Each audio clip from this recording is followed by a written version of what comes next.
crystal light poured down over the Romano estate ballroom, catching on champagne flutes and jewelry, and the polished shoulders of more than 200 politicians, investors, and donors gathered for the winter charity gala. Nora Bennett moved through the crowd with a silver tray balanced against one palm, wearing an oversized gray coat that had never once, in 11 months, fit the shape of her. The cuffs were frayed.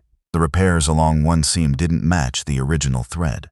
The sleeves swallowed half of each hand, and the shoulder seam sat somewhere past where her shoulders actually were, so that the whole garment seemed to belong to someone else's body entirely. Two guests near the fountain of champagne glasses didn't lower their voices quite enough. They really couldn't find anything that fits her, one murmured, watching Nora move past with the tray. I suppose the estate just doesn't carry that size. His companion laughed softly, the kind of laugh people give when they think no one relevant is listening. Nora heard it the way she heard most things now, without turning her head, without letting her face change. She pulled the coat tighter across her front and rounded her shoulders inward, the posture she'd practiced so long it no longer felt like a choice. Matteo Romano stood near the terrace doors, mid-conversation with a hotel investor, and noticed her only because the sleeve of that coat caught the edge of her tray as she turned. He had passed her in hallways 100 times over the past year. He had never actually looked at what she was wearing. He stepped forward on instinct, one hand out to steady the tilting tray before the glasses went over. The old seam under her arm, already worn past its limit, gave way with a small, dry sound. Thread that had clearly been restitched by hand, more than once finally reaching the end of what it could hold. A strip of lining fell open, and inside it, stitched into fabric that had clearly been repurposed rather than issued new, was a faded name tag that did not say Nora Bennett. It said Mara Ellis. Matteo went still, turning the name over in his memory and finding nothing there, no face, no file he could place without help. A staff member nearby, quicker than he was, draped a shawl over Nora's shoulders before a single camera phone could find the moment, and guided her gently away from the center of the room. Matteo found Conrad Voss, his estate manager, within the minute. Whose uniform is she wearing?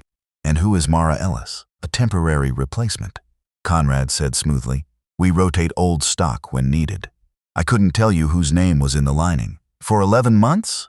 Nora said quietly from where she stood now at the edge of the room. I was told the estate didn't carry my size. Matteo remembered signing off on a uniform budget the previous year large enough to replace every garment in the household twice over. He turned to Raphael Cross, his security chief, standing near the doorway the way he always did at large events, watching rooms rather than enjoying them. Pull the personnel file on Mara Ellis, Matteo said, and secure every accounting record tied to uniform procurement, vendor invoices, inventory logs, personnel requests. Starting tonight. The torn sleeve was the first piece of evidence. It would not be the last. 11 months earlier, Nora had arrived at Romano Estate with her belongings in a worn canvas bag and a short, careful resume behind her. Hotels, cafes, laundry services, catering work that never lasted past the season. She had been turned away from more public-facing jobs than she could easily count, employers who never said it outright, but made clear that her body didn't match the image they wanted at the front counter. She'd learned to read between those lines early, the way a manager's eyes moved down and back up during an interview, a uniform policy mentioned like a warning rather than a fact. She needed this job the way a person needs solid ground, not because it was glamorous, but because her mother's medical bills didn't care what kind of work paid them. She told herself, packing that bag, that she would not complain about anything. On her first morning, every new hire received a neatly folded uniform package waiting at the staff entrance. Conrad looked Nora over for exactly as long as it took to decide something about her, then walked to a back closet and returned with an old gray coat pulled from deep storage. We don't carry your size, he said. This will do for now. Nora thanked him anyway, because that was the second lie she told that day, after the first, which was that it was only work, and it didn't matter what she wore to do it. Several weeks later, she submitted a written request for a properly fitted uniform through the household's internal system, listing exactly where the current one caught and pulled, describing as neutrally as she could manage the tasks it made harder than they needed to be. The response came back within a week. Request denied, no available budget. Conrad's signature sat at the bottom, the same tidy signature she'd see on 100 other documents over the following months without ever connecting it to anything. Nora never submitted a second request. She told herself her measurements were simply inconvenient, and she absorbed that belief the way people absorb anything repeated often enough by someone with authority over their paycheck. Over the months that followed, she became someone who walked close to walls, who waited until the staff dining room emptied before eating, who took the back corridors even when they added 10 minutes to a task, who stepped out of every staff photograph before the camera found her. She nearly dropped a full tea service once, the sleeve catching a tray's edge exactly the way it always threatened to, and caught it against her hip hard enough to bruise, rather than let it fall in front of the head housekeeper. 2 younger staff members laughed once, not unkindly exactly, at the coat's uneven hem as she passed through the laundry room, and she laughed along with them so the moment would end faster. She mended the coat's seams herself, late at night, because asking again felt more dangerous than a needle prick. She apologized reflexively for occupying a hallway, for a spill that wasn't hers, for existing in a space someone else wanted to pass through.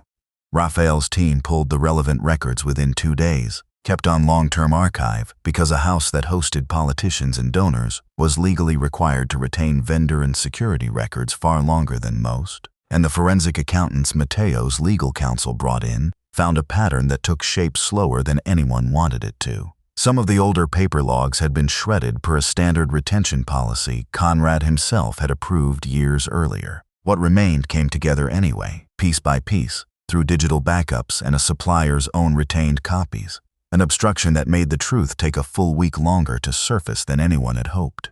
On paper, every employee at Romano Estate had received proper uniforms as needed. The budgets existed. The invoices existed. Vendor contracts showed regular shipments of correctly sized garments across every department, filed exactly the way an audit would expect them to be. In reality, a portion of that inventory had never reached the people it was purchased for. Nora's denied request sat in her personnel file exactly where she'd left it. Digital distribution logs showed uniforms marked as delivered to her without any confirmation signature at all. Mara Ellis's personnel file surfaced by the second day. A housekeeper who had left the estate 4 years earlier, officially listed as a voluntary resignation. Her file contained a denied uniform request in Conrad's same tidy signature, and a note reassigning her from guest-facing service to the laundry annex 6 months before she resigned, cited for what the file called presentation concerns. Her coat became Nora's coat, Raphael said, laying both files side by side on the desk. Same size range denied twice, 4 years apart by the same signature. The pattern didn't stop with Mara. An older groundskeeper still wore a decade-old uniform he'd requested to replace 3 times. A kitchen worker with a knee brace had been permanently stationed at the farthest cooking line from the guest wing, never once explained to her face. Every one of them, at some point, had been told some version of the same sentence Nora had heard on her first morning. Matteo watched an hour of the relevant hallway footage in silence, then sat back with the particular stillness of a man realizing he had walked past all of this for a very long time without once actually seeing it. He recognized the groundskeeper's face immediately. He could not, for a long moment, remember the man's name, and that failure sat with him longer than anything in the footage itself. He asked Raphael to pull the man's file, and found a request for a replaced uniform submitted 4 years earlier, denied for the same reason as Nora's, in the same tidy signature. Matteo found Nora 2 days later in a narrow service corridor near the laundry room, kneeling on the floor with the torn coat spread across her lap, needle already moving through the fabric, small uneven stitches layered over older, equally uneven ones. "I'll have it fixed before dinner service," she said, not looking up, already halfway into an apology. "Who taught you?" Matteo asked. "That asking for clothing you could safely work in made you a burden?" Nora's hands paused over the seam. "I never wanted to seem difficult," she said, and she meant it. "There are 100 people who'd take this job without asking for anything. Fitting into your own clothing isn't complicated," Matteo said. "It's minimum, and you won't wear that coat for work again. Not tonight, not after tonight." Conrad, appearing in the corridor a moment later, brisk and unbothered, said there was no replacement in her size, the same sentence he'd used for 11 months. "Then explain," Matteo said, "why our invoices say otherwise." Conrad's expression didn't change, but something behind it recalculated quickly. He left without an answer. Raphael found the answer within the hour, 3 sealed storage crates kept apart from the normal distribution route, uniforms in a full range of sizes, several close enough to Nora's measurements to have been altered properly with almost no effort at all. Locating the room itself had taken longer than expected. The crates weren't listed under household inventory at all, and it was an old badge access log, not the uniform records, that finally pointed Raphael toward a storage bay no one had opened in over a year. Every requisition form authorizing their purchase carried Conrad's signature. None of them had ever left that room. Keeping the new stock sealed and undistributed let him keep billing for replacements that were never given out. And every employee he'd shifted out of guest-facing work for looking unpolished in an old, mismatched coat gave him a tidy paper reason that had nothing to do with the money underneath it. Despite Matteo's order, Conrad quietly told the evening shift supervisor no replacement had been approved yet and sent Nora back out in the same coat for a smaller dinner 2 nights later. The same worn seam gave out again, this time under a full tray, and a row of crystal glasses shattered across the marble floor, the sound cutting through a dozen quiet conversations at once. Nora dropped immediately to gather the broken glass with bare hands, already forming an apology before anyone had asked for one. Conrad reached the scene first. "This is exactly the kind of safety concern I've raised before," he said, loudly enough for nearby guests to hear. "I'd recommend she be pulled from guest service entirely, effective tonight." Matteo crossed the room and caught Nora's wrist before she touched the glass. "This was equipment failure," he said, his voice even but carrying. "Not hers. I gave an order 2 nights ago that this coat would not be worn again. It was worn again. That failure belongs to whoever ignored that order, not to the woman wearing what she was told to wear." Conrad's composure held, but something behind it recalculated fast. The practiced stillness of a man used to controlling exactly how much of a room saw him hesitate. Matteo sent Nora off duty with full pay and announced, plainly, that a complete uniform review would begin the next morning. Elise Hart arrived the following day, a master tailor known for occupational uniform work, with 1 assistant and a case of tools instead of a photographer. The fitting took place in a private room, and Nora decided herself whether Matteo could be present for any part of it. Elise asked permission before every measurement, narrating what she was doing and why before her hands ever moved. She turned the old coat over in the light, running a finger along the inside of the shoulder seam, then the waist, frowning slightly at what she found there. "This wasn't simply the wrong size," she said. "The shoulder line has been shifted outward, here, roughly 2 inches past where it should sit. The sleeve extended well past a normal alteration. The waist widened unevenly, more on one side than the other. I can't tell you why someone did this. I can tell you these changes consistently move the garment away from a functional fit, in the same direction, more than once. That pattern is deliberate, even if the reason belongs to whoever ordered it." Nora sat with that for a long moment, something finally loosening in her chest after 11 months of blaming a body that had never been the problem. "I thought it was me," she said quietly. "I thought I was just built wrong for this kind of work."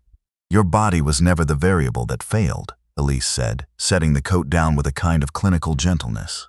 "The garment was manipulated. That's a fact I can measure, not a comfort I'm offering you."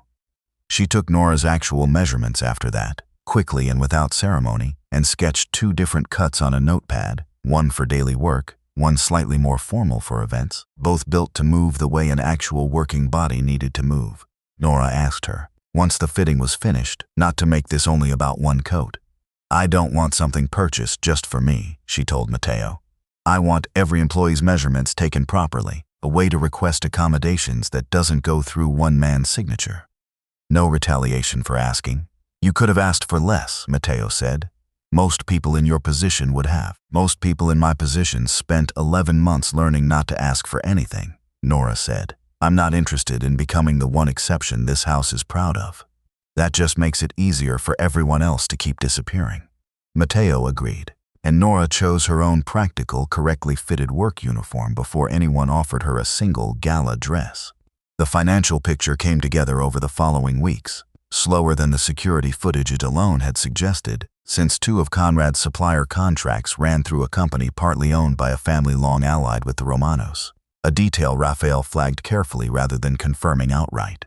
Inflated invoices, uniforms purchased and left sealed, a kickback routed quietly through a maintenance account no one outside Conrad's office had reviewed closely in years. When Matteo ordered the audit made part of the public record rather than settled quietly behind closed doors, 2 longtime donors withdrew from the estate's foundation within the week. and the allied supplier's lawyers sent a letter threatening litigation if their name appeared in it. Jonathan, his legal counsel, advised burying the supplier connection entirely to avoid the family friction it would cause. That connection is exactly why it can't be buried, Matteo said, and released the relevant findings anyway, aware that the decision would cost him more than one relationship his father had spent decades building. We watched every door for people trying to get in, Raphael told him. Once the records were finally whole, we never once asked what was happening to the people already inside.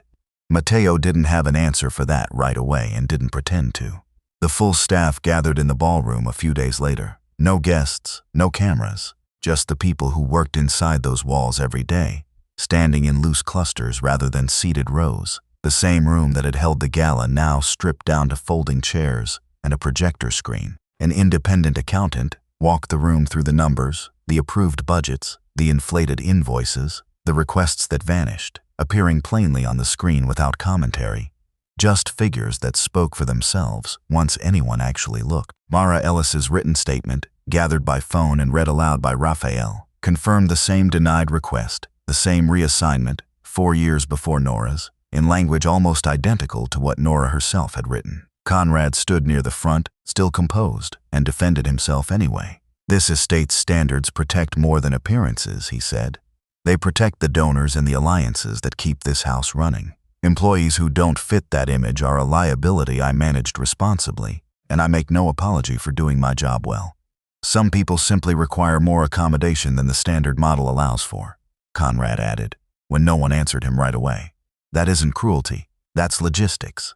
It stopped being logistics, Matteo said. The moment you signed a purchase order for uniforms, you had no intention of distributing. And it stopped being about image the moment a woman's coat was altered, so it would never sit right on her, no matter how she wore it. Nora spoke next, briefly, her voice steadier than it had been in 11 months.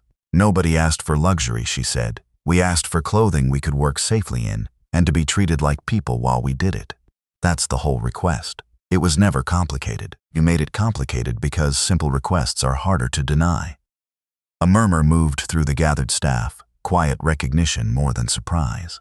Conrad was dismissed for cause that afternoon, his access revoked before he'd finished clearing his desk, the financial evidence handed to legal counsel, and the appropriate authorities to pursue through proper channels. Matteo apologized to the staff without hiding behind Conrad's name as the only guilty party, standing in the same ballroom where the numbers had just been read aloud. Ms. Bennett worked in my home for nearly a year, he said. She was mistreated inside a system I built and never checked closely enough. I approved the budget that should have protected her. I signed off on the structure that let this happen, and I never once verified whether the money reached the people it was meant for. I should have seen it. I didn't.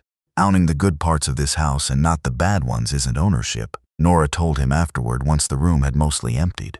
It's selection. Noticing now only matters if it changes something. It will, Matteo said. It did. Individual measurements, and more than one approved cut, became standard for every employee. Alterations became an estate expense. Accommodation requests routed through an independent channel rather than one manager's desk, with anti-retaliation rules written into every contract, procurement and distribution approval split between separate people, and an outside firm brought in for annual audits reporting to a small oversight group that included elected staff representatives. Several affected employees received back pay for what they'd been denied, quietly and without public announcement. The groundskeeper finally got his replacement uniform and the equipment he'd asked for 3 times. The kitchen worker was offered a rotation closer to the guest wing if she wanted it, no longer assigned by default to wherever she'd be least seen. The compensation didn't undo the year, but it cleared the hospital balance Nora had been carrying quietly the whole time. Nora was elected by the household staff to one of those oversight seats, a role with no reporting line to Matteo at all, a distinction both of them treated carefully in the weeks that followed. Their conversation stopped being only about policy after that. He asked, once, why she still took her tea instead of the champagne everyone else reached for at events, and remembered the answer without being told twice. She noticed he corrected his own paperwork errors now instead of quietly letting an assistant absorb them. Small things, unrelated to any of it, that had nothing to do with reform and everything to do with 2 people actually paying attention to each other for the first time. A month later, Romano Estate hosted another gala, every member of the staff in uniforms that finally fit, not only Nora, but the groundskeeper with the decade-old coat, now retired to a display Nora had suggested rather than a daily requirement, and the kitchen worker no longer stationed out of sight. Nora attended off-duty as an oversight seat representative rather than staff, in an emerald green dress Elise had made among several options. One Nora chose herself rather than been handed. Elise had laid out 3 finished dresses on a rack the week before and simply asked which one Nora wanted to wear. The dress didn't transform anything about her. It simply fit, the way clothing is supposed to. She crossed the ballroom without pulling at a sleeve, without lowering her eyes, without apologizing when a group shifted to make room for her passing. Matteo watched from across the room and didn't call her over. He'd learned by then that some things went better when they arrived on their own. Nora walked to him. "You chose the emerald one," he said. "I did," she said, "because I wanted it, not because anyone chose it for me." He offered his hand, palm open, without closing his fingers around hers first. "Would you like to dance?" Whatever came next would have to happen outside any chain of command, slowly enough that she could say no at any point without risking anything else. A distinction they'd both been careful about since the day she was elected to that oversight seat. She looked at his hand for a moment, then took it herself, and they moved into the crowd of other dancing couples without either of them announcing anything to the room, which was, by then, exactly how they preferred it. The old gray coat went into the staff training corridor. In a case Nora asked for herself, with a note in her own hand stating that the coat had never proven anything true about her body. It proved that a system could repeat a lie long enough that a person started repeating it to herself. New employees passed that case now during their first week, and more than one had stopped in front of it without being told to, reading the note twice before moving on. Nora kept the right to take it down herself whenever she decided its purpose had been served. Matteo Romano never gave Nora Bennett her dignity. It had always belonged to her. What he did, eventually and imperfectly, was stop the people and the policies that had spent 11 months training her to forget that fact. The real change wasn't that people finally looked at Nora across a crowded ballroom. It was that, when they did, she no longer tried to disappear. So tell us in the comments, should a leader be held responsible for abuse happening inside their own organization, even when they never personally gave the order?